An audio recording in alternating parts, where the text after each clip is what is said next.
Sain UU, tasain UU, yang artinya halo rebahaners dimanapun kalian berada, bagaimana kabarnya? Kembali lagi bersama saya John, the one and only, the lord of pengangguran in the world, still in the house. Sesuai permintaan teman-teman, kali ini saya akan merangkum sebuah film berjudul The Equalizer tahun 2014 yang sebenarnya sudah pernah saya rangkum sekitar 2 tahun yang lalu, disutradarai oleh Antoine Fuqua dan dibintangi oleh Om Denzel Washington. Film ini tidak pernah gagal memberikan adrenalin karena sang tokoh utama memiliki sebuah keahlian spesial, yakni dapat melakukan semacam perhitungan sejenis hipotesis prediksi yang membuatnya mampu untuk memprediksikan setiap serangan lawannya, sehingga daripada adrenalin kita semua semakin lama semakin menumpuk dan berubah menjadi lemak jahat, maka langsung saja pasang handsfree, simetriskan prosesor bahan, kencangkan celana dalam, selamat menonton, dan mari kita katakan bersama-sama passwordnya 1, 2, 3 Cekicro. Cekicro.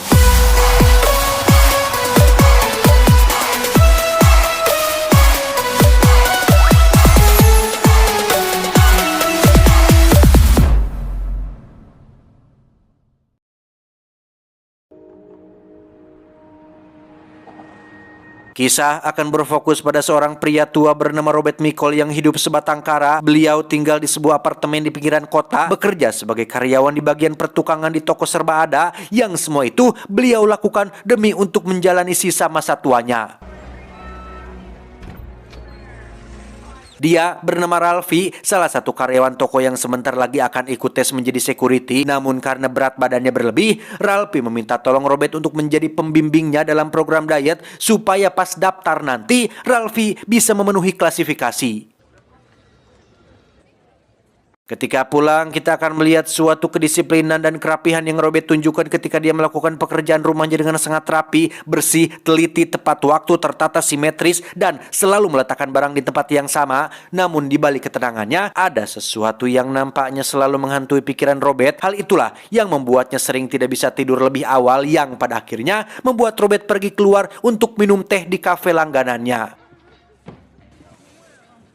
Disitulah kita akan diperkenalkan pada seorang gadis muda bernama Terry yang merupakan, seseorang yang berprofesi sebagai seorang wanita pengencrit yang biasa menunggu pelanggannya di tempat ini. Hal itulah yang membuat Robert dan Terry sudah saling kenal tapi tidak terlalu dekat, hanya tegur sapa dan membahas tentang isi buku yang biasa Robert baca. Seperti kebiasaannya, Robert selalu membawa teh celup sendiri dari rumah, sehingga secara teknis Robert datang ke kafe ini hanya untuk membeli air panas dan sewa gelas serta kursi, dan itu cukup pengiritan.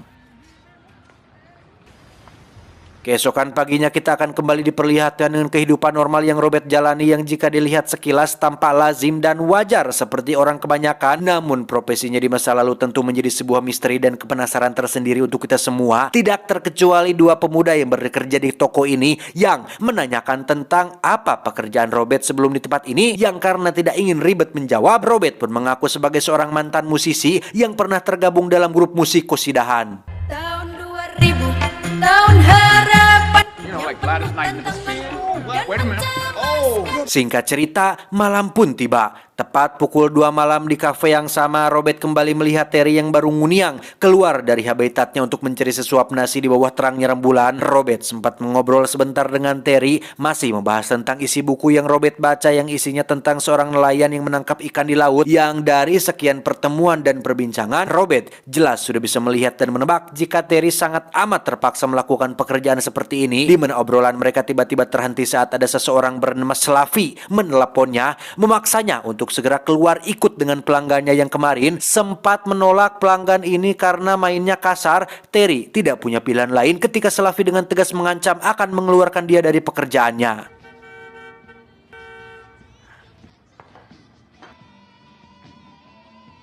Keesokan paginya kita akan diperlihatkan kegiatan Robert selain bekerja di toko, yakni melatih Ralphie dalam program dietnya agar bisa menurunkan berat badannya untuk ikut tes menjadi security. Yang tepat pukul 2 malam di kafe yang sama, Robert melihat wajah Terry seperti ada lebam, dan sehabis mendapat kekerasan yang seberapa besar pun Robert peduli terhadap Terry, Robert tidak punya hak untuk ikut campur dalam urusannya.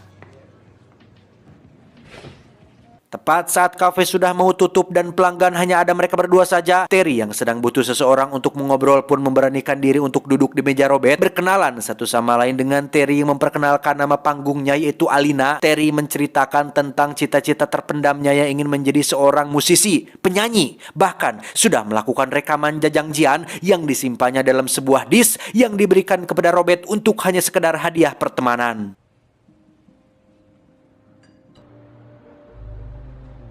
Obrolan mereka berdua pun berlanjut sampai di jalanan menuju arah pulang, di mana saat akan berpamitan, tiba-tiba muncullah sebuah mobil yang ternyata adalah seorang pria bernama Slavi yang sempat menelepon Terry kemarin malam, yang karena dari tadi Terry terus menutup teleponnya, Slavi dengan teganya menampar wajah Terry dengan cukup keras yang hal itu sempat membuat Robert akan bertindak, tetapi lagi-lagi karena dia tidak punya hak untuk ikut campur urusan orang lain, Robert terpaksa memilih untuk diam dan justru malah diberikan kartu nama Slavi. Barangkali Robert butuh hiburan alias wanita yang bisa menghiburnya. Keesokan malamnya masih di kafe yang sama, berjam-jam Robert ngeteh, Terry tumben sekali tidak muncul seperti biasanya, dan alangkah terkejutnya Robert saat baru mendapat kabar dari penjaga toko bahwasanya Terry dikabarkan sedang dirawat di ruang ICU akibat tindak kekerasan yang dialaminya. Dan betapa sakitnya hati Robert dan kita semua saat melihat kondisi Terry yang terlepas dari pekerjaannya. Terry hanyalah seorang gadis muda yang mencari sesuap nasi untuk bertahan hidup, kini hanya bisa terbaring di ranjang rumah sakit dengan kondisi wajah dan tubuhnya yang benar-benar babak belur habis-habisan. Bahkan ketika Terry meneteskan air mata, hal itu semakin membuat darah Robert mendidih dan mengutuk tindakan yang dilakukan oleh si pelaku.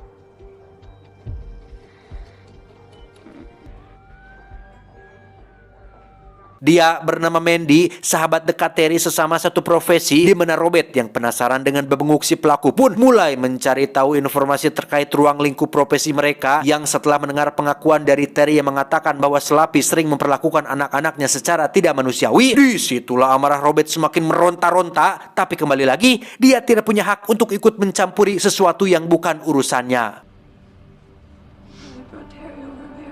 Sejak malam itu Robert pun sering melamun, memikirkan tentang penderitaan yang dialami oleh Terry dan sesama teman-teman profesinya. Siapa yang akan menolong mereka? Adakah orang yang akan peduli terhadap apa yang mereka alami? Siapakah yang akan menghentikan kezoliman seperti itu? Polisi, pemerintah, PBB, aktivis HAM, tukang pijat keliling, mas-mas tukang servis HP. Siapa yang mampu untuk bertindak? Entahlah, Robert seketika teringat dengan kata-kata dari sahabat yakni Ali bin Abi Thalib, yaitu kezoliman akan terus ada bukan karena banyaknya orang-orang jahat, tapi karena diamnya orang-orang baik.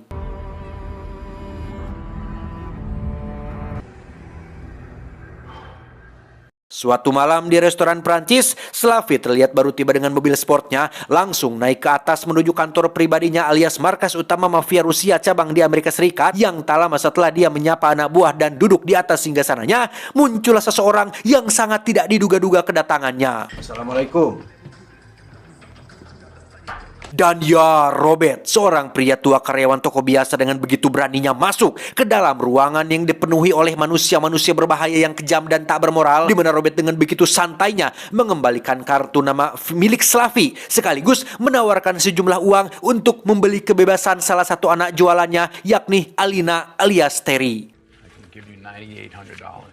Tawaran mengejutkan dari orang asing seperti ini pastilah membuat Slavi dan anak buahnya sangat kebingungan. Kok bisa ada seseorang yang entah dari mana asal-usulnya tiba-tiba nyelonong masuk baik ke dalam ruangan yang sangat private, melakukan tawar-menawar dengan seorang bos mafia tanpa rasa takut atau minimal guguplah. Robert dengan sopan lembut dan penuh tata krama menghadapi respon yang kurang baik dari mereka semua, yang bahkan mentertawakan dirinya yang pada dasarnya punya itikat baik ingin mengangkat derajat perempuan dari lingkungan seperti ini. Sempat mengapresiasi nyali si Robert dengan menawarkan jabat tangan, Slavi yang merasa dirinya orang berkuasa pun langsung menunjukkan taringnya dengan mengeluarkan kata-kata intimidasi semacam kalimat ancaman dan teror dengan maksud untuk membuat Robert ketakutan, yang pada akhirnya tawaran Robert pun ditolak mentah-mentah dengan tertawaan mereka semua yang mencemooh niatnya dan mengusirnya pergi dari ruangan tersebut. Dan apa yang akan Robert lakukan selanjutnya benar-benar akan sangat mengejutkan karena dia memilih untuk mengunci pintu dan mengurung mereka semua bersamanya. Yang di situ Robert melakukan semacam hipotesis prediksi atau perhitungan akurat untuk menebak hasil dari sebuah tindakan, persis seperti yang biasa dilakukan oleh Sherlock Holmes. Yang kemampuan seperti ini jelas hanya bisa dilakukan oleh seseorang yang sudah memiliki banyak sekali pengalaman, karena Robert bukan saja hanya asal menebak, tapi juga bisa memperkirakan berapa lama waktu yang dibutuhkan untuk melumpuhkan musuh yang akan dihadapi.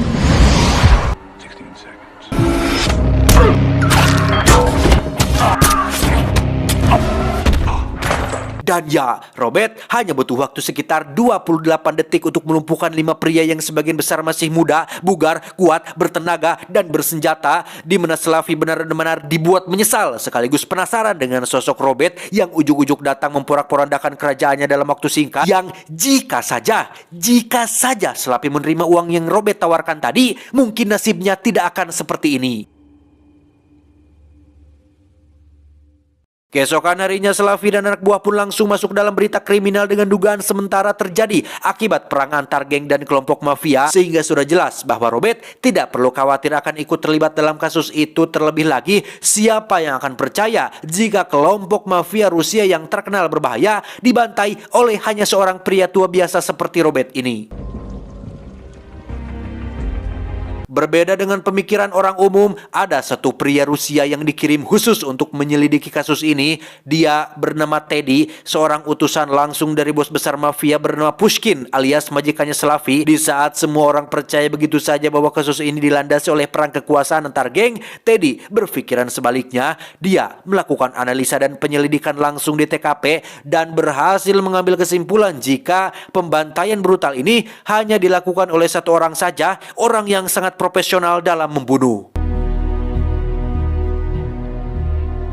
Teddy pun langsung menemui beberapa oknum aparat kepolisian yang salah satunya bernama, kita panggil saja Samsul. Ini babangusnya, di mana kedatangan Teddy benar-benar mengintimidasi mereka semua. Yang saking kena mentalnya, Samsul yang awalnya ingin bersikap songong sebagai pribumi pun langsung dibuat kicep saat Teddy mulai mendeskripsikan peran pentingnya dalam kasus ini. Ready for business? Nyaris persis sama seperti Robert, Teddy adalah tipikal pria yang terkoordinasi dengan baik dan sangat menghargai waktu. Hal itu dibuktikan saat dia ditemani Samsul pergi ke markas seorang bos mafia Irlandia dengan maksud untuk mencari tahu kalau pihak Irlandia ikut terlibat dalam kasus kematian Slavi. Yang alangkah ketar-ketirnya Samsul saat mendampingi seseorang seperti Teddy ini yang selain memiliki ucapan yang terkesan mengintimidasi, sikap dan perilakunya pun tidak kalah mengintimidasi, bahkan lebih menjurus ke arah brutal. Yang hal itu dibuktikan ketika Teddy dengan begitu mudahnya menghantam kepala seseorang menggunakan asbak hanya untuk memastikan pendapat pribadinya.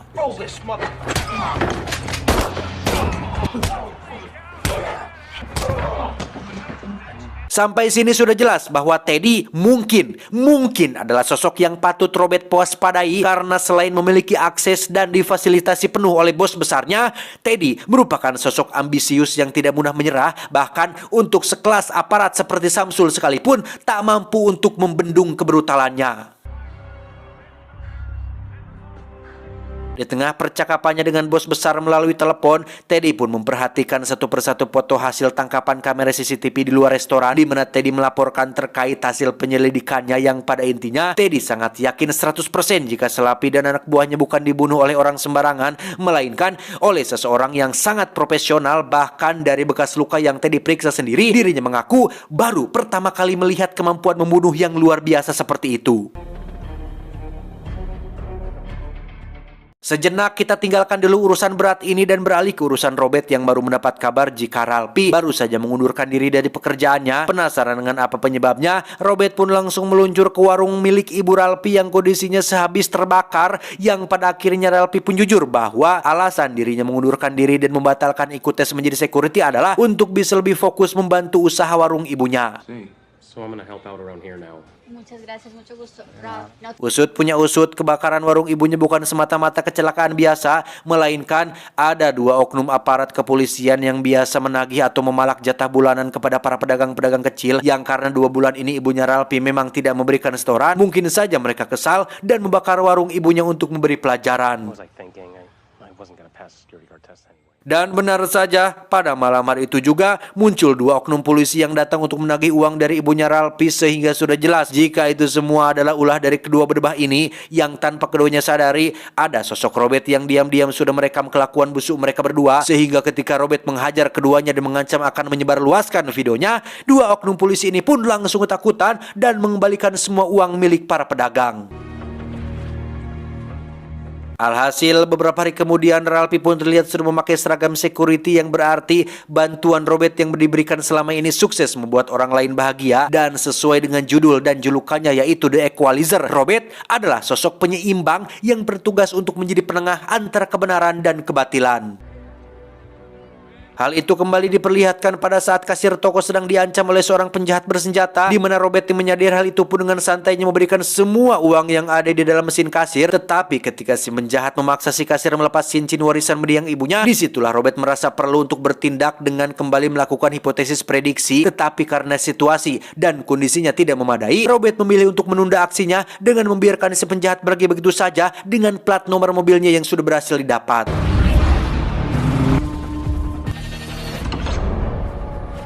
Tidak diceritakan bagaimana Robert menghabisi penjahat tersebut, tapi esok paginya dia terlihat meletakkan palu yang kemarin dia ambil dengan bercak darah yang tentu saja adalah darah milik si penjahat kemarin. Tidak bisa dibayangkan bagaimana brutalnya Robert memberikan si penjahat pelajaran, tapi yang pasti si kasir bisa kembali tersenyum setelah cincin warisan ibunya sudah kembali tersimpan di dalam mesin kasir. Selesai dengan urusan kroco-kroco, kini saatnya kita kembali ke urusan Teddy yang sudah menemui semua orang yang berhubungan dengan Slavi, di mana penyelidikan Teddy akhirnya berakhir pada salah satu anak jualan Slavi yang tidak lain adalah Mandy, sahabat Terry yang sempat Robert temui waktu di rumah sakit.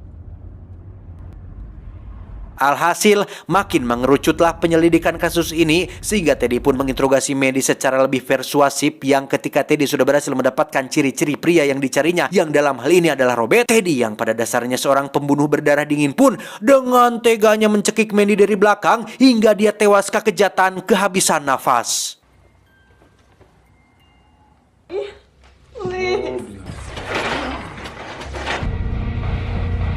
Dari hasil foto terbaru kamera CCTV dan ciri-ciri yang Mandy sebutkan tadi, Teddy akhirnya berhasil selangkah lebih dekat kepada Robert, yang dengan bantuan para oknum aparat kepolisian di kota ini, Teddy berhasil mendapatkan alamat tempat tinggal Robert dan segera meluncur ke sana untuk menemuinya secara langsung.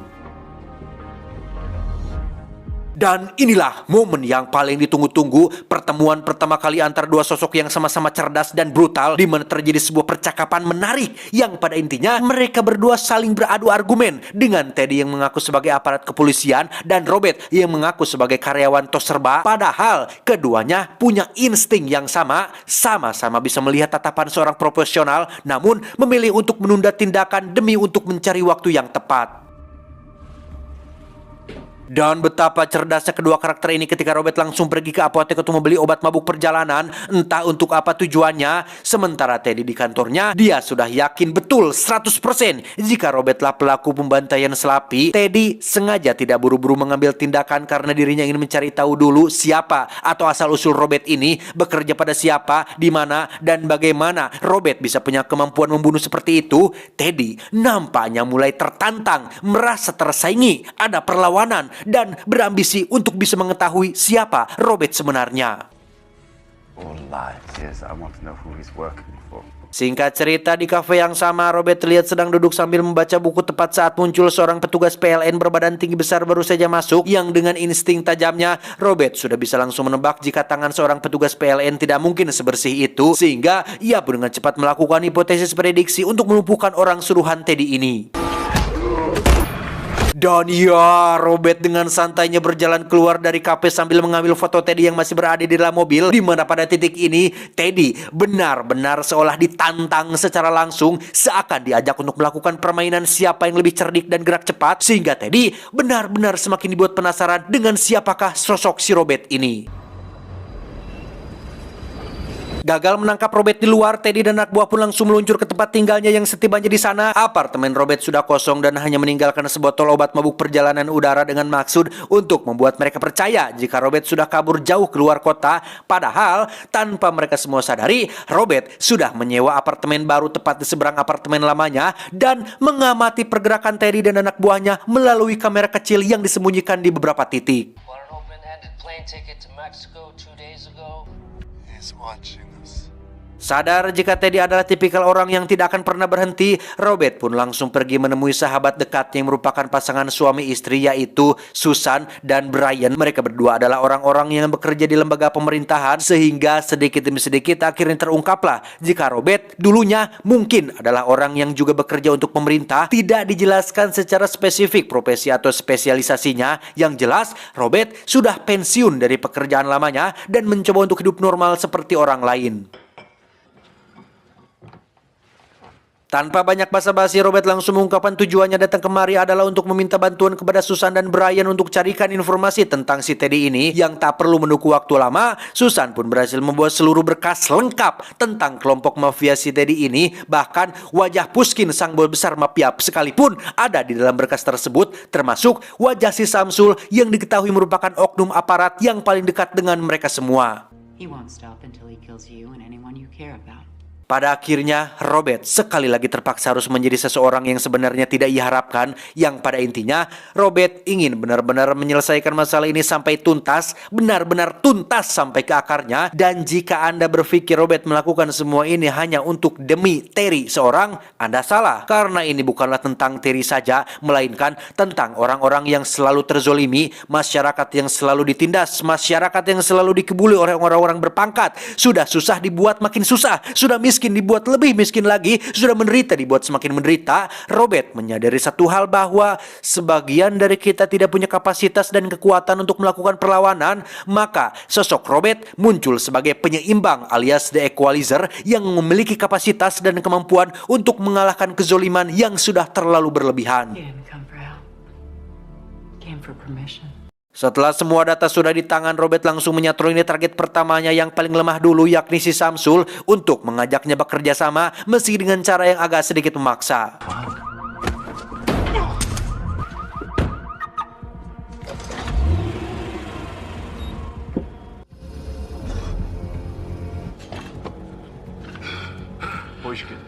Untungnya, Samsul pada dasarnya memang sudah lelah bekerja untuk Teddy, sehingga dia pun bersikap kooperatif dengan mau mengajak Robert menuju salah satu tempat penyimpanan uang milik Pushkin, sang bos besar. Yang setibanya di lokasi, Robert langsung dipertemukan dengan seorang pria bernama Andrei, yang menurut Samsul, Andrei inilah orang yang ditunjuk sebagai yang paling berkuasa di tempat ini. Sehingga tanpa banyak basa-basi lagi, Robert langsung merebut pistolnya untuk membuat semua anak buahnya bertekuk lutut.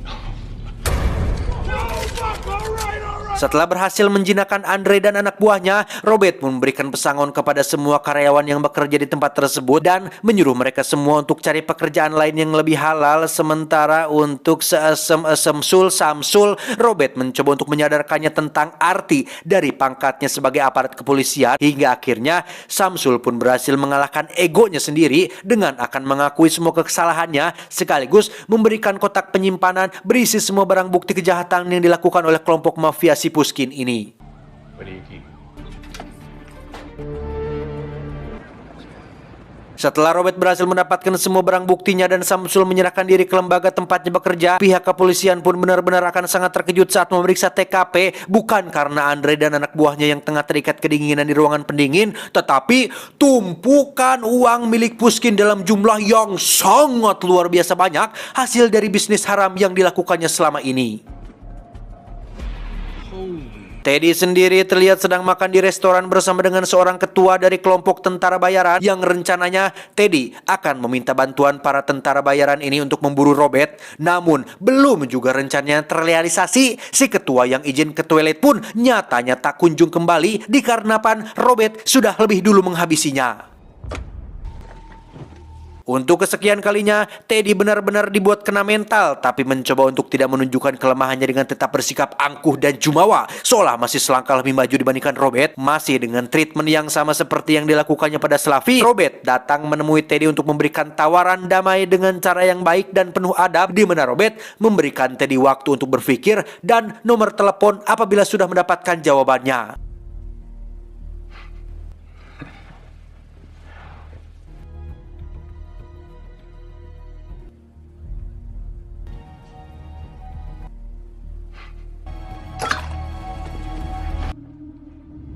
Dengan beberapa barang bukti digital yang diberikan Samsul, Robert pun mengirimkan semua barang bukti tersebut via email kepada pihak FBI, di mana Robert tak sengaja menemukan salah satu properti milik Pushkin berupa kapal berisi tangki minyak yang demi untuk memaksimalkan dan mentotalitaskan niat baiknya, Robert pun dengan sengaja meledakkan kapal tangki minyak tersebut untuk membuat Pushkin dan Teddy semakin kepanasan.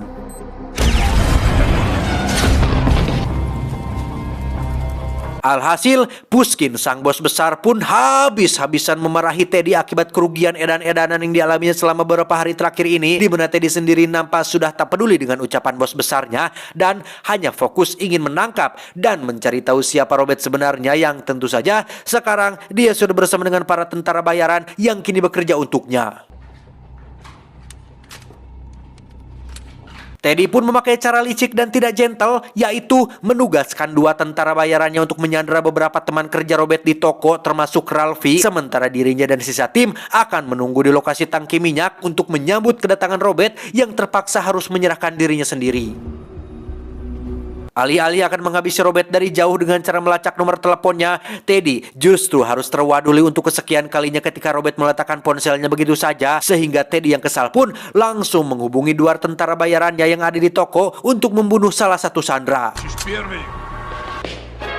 Dan ya, musik tiba-tiba menyala sendiri dan suara kerasnya cukup mengganggu kegiatan para tentara bayaran ini, sehingga Ralphie diminta untuk bangun dan menunjukkan di mana ruangan musik itu berasal. Tiba di ruangan yang dimaksud, satu tentara bayaran pun langsung dilumpuhkan dengan mudah oleh Robert. Lantas ia pun menghubungi satu tentara bayaran lagi untuk keluar dengan cara menggunakan Ralphie sebagai umpan, dan setelah kedua tentara bayaran sudah dilumpuhkan, kini saatnya tugas Ralphie untuk membuat teman-temannya keluar dari toko ini. Namun rencana tersebut bertepatan dengan munculnya Teddy dan semua tentara bayarannya, sehingga Ralphie harus cepat melakukannya. Dari segi jumlah dan persenjataan, mungkin Robert kalah, tapi dari segi taktik dan kecerdasan, Robert jauh lebih berpengalaman, yang hal itu diperlihatkan dari bagaimana Robert mematikan seluruh pencahayaan di dalam toko ini dan mulai menghabisi satu persatu anak buah Teddy di tempat yang berbeda menggunakan berbagai jenis perkakas yang sering kita jumpai sehari-hari.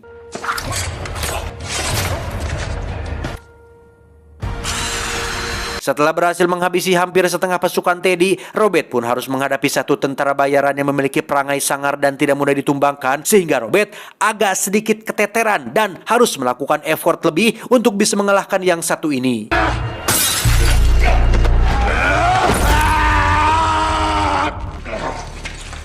Tersisa Teddy dan satu tentara lagi. Robert yang masih terbaring pun dibantu Ralphie yang ternyata tidak ikut kabur bersama yang lain dan lebih memilih tetap berada di sini membantu Robert, yang jika memang itu maunya, Ralphie pun diberi tugas untuk pergi ke ruangan panel dan tarik tuas listriknya.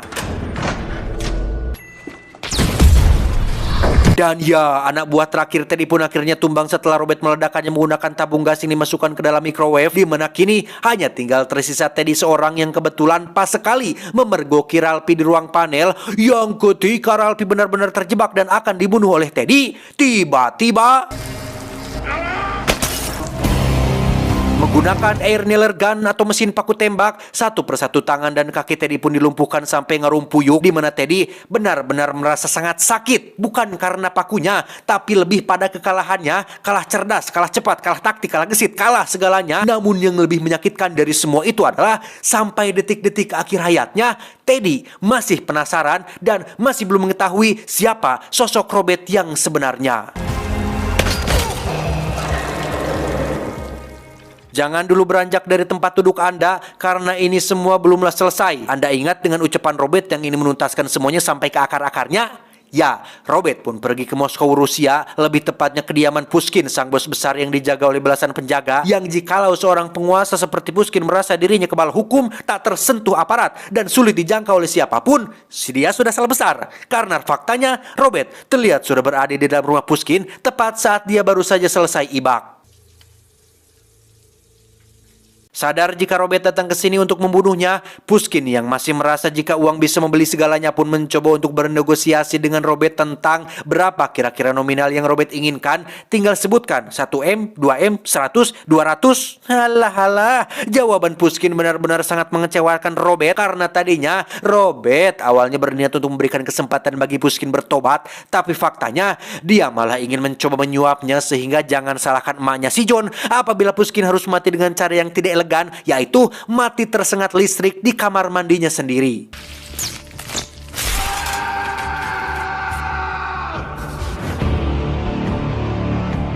Pada akhirnya, Robert berhasil menuntaskan apa yang sudah dia rencanakan. Terry kini sudah pulih dan sudah bersih dari dunia malam, bahkan berencana untuk mulai terjun ke dunia musik pun sama dengan Ralphie dan karyawan toko lain yang kembali melanjutkan kehidupan normal mereka. Sehingga sampai sini kita bisa melihat dampak besar dari tindakan yang diambil oleh Robert yang terlepas dari caranya yang brutal dan tidak berperasaan. Setidaknya, Robert menghabisi orang-orang jahat yang memang sudah sepantasnya untuk dihilangkan.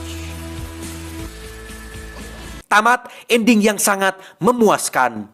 Sampai pada detik terakhir, Robert masih belum mau mengungkapkan siapa jati diri dia yang sebenarnya. Namun karena sudah ada film kedua dan ketiganya, pastilah sebahagian dari teman-teman sudah tahu siapa sosok Robert yang sebenarnya. Tidak akan saya katakan di sini ya. Silakan saling membahas saja di kolom komentar. Nah, berkaca dari sosok Slavi, Teddy dan Pushkin, mereka sama-sama manusia zolim yang diberi kesempatan untuk bertobat tapi tidak diambil. Sehingga pesan yang bisa kita ambil dari film ini adalah إنما السبيل على الذين يظلمون الناس ويبغون في الأرض بغير الحق أولئك لهم عذاب أليم. Saya John mewakili jajaran direksi yang bertugas mengucapkan terima kasih dan sampai jumpa di video selanjutnya. Adios, Becak Racing, Adolf Hitler. Cuau. Aduh, suara saya pilek. Terima kasih teman-teman sudah menonton. I love you.